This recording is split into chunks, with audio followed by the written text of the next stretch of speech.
I presented some of this content as part of an all-hands meeting for my organization in January 2021. Although I'm not very comfortable sharing videos normally, I was encouraged to share this one as the content may be of broad interest. I want to start with a personal story.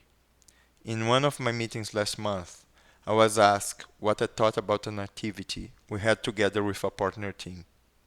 When asked that, I simply said, it sucked. It didn't even faze me that I was being rude and disrespectful.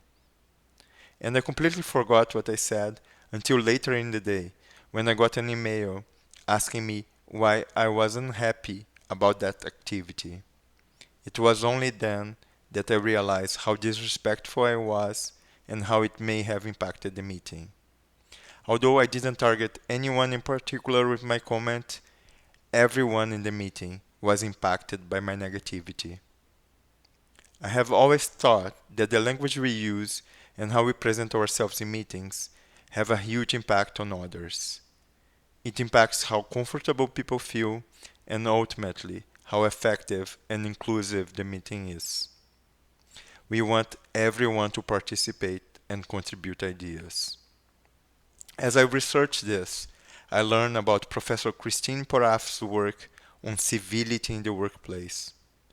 Professor Porath wrote a beautiful book in this topic, which I highly recommend. I'll present some of her data here, but I'm certain I'll not do it justice. And should you be interested in learning more, I recommend you go straight to the source.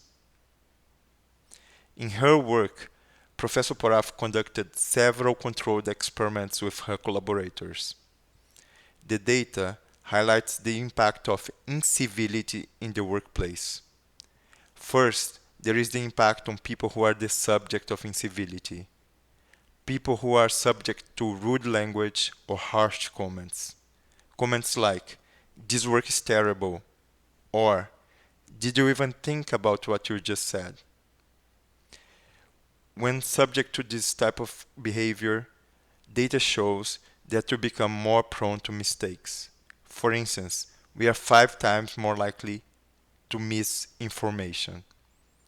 It also impacts our commitment to our jobs. Data shows that 60% of us are more likely to cut back on work efforts, and 80% of us will lose work time as a result of being a target of incivility. Finally, 12% of us are more likely to quit our jobs. Incivility impacts everyone.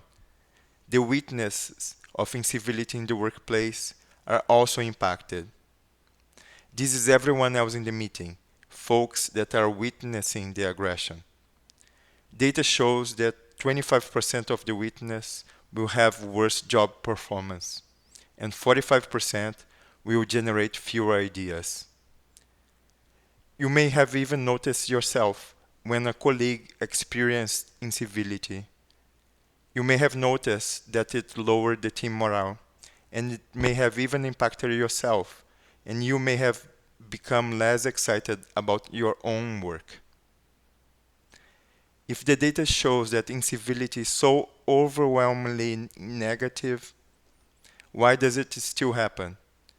Professor Porath concluded that there are two main reasons: stress and skepticism. We are more likely to be rude to others when we are stressed. This is understandable. Skepticism, however, is a bit more worrisome. Some of us still think that being aggressive and rude is a desirable behavior. Some of us still think that aggressive leaders are better leaders. Some of us are still skeptical that civility pays off.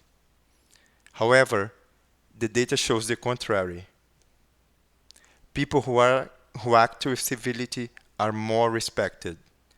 They are 2 times more likely to be recognized as leaders, and they perform 13 times better in their job functions. Now, I want to go back to my personal story. I am a big believer in civility.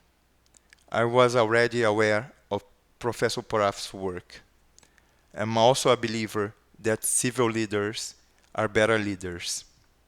Why then did I behave that way? When reflecting on that, I honestly think that I just tried to express my discontentment in a funny way, and I didn't realize how bad it sounded. This is no excuse. So I want to conclude with an ask. Can we commit to reflect on our language and how we show up in meetings? Can we commit to promote civility in the workplace? Can we commit to be an ally and help others who experience incivility? I am trying to commit to those myself, and I hope you do too. I'm very confident that we can build a more inclusive workplace through civility. Thank you.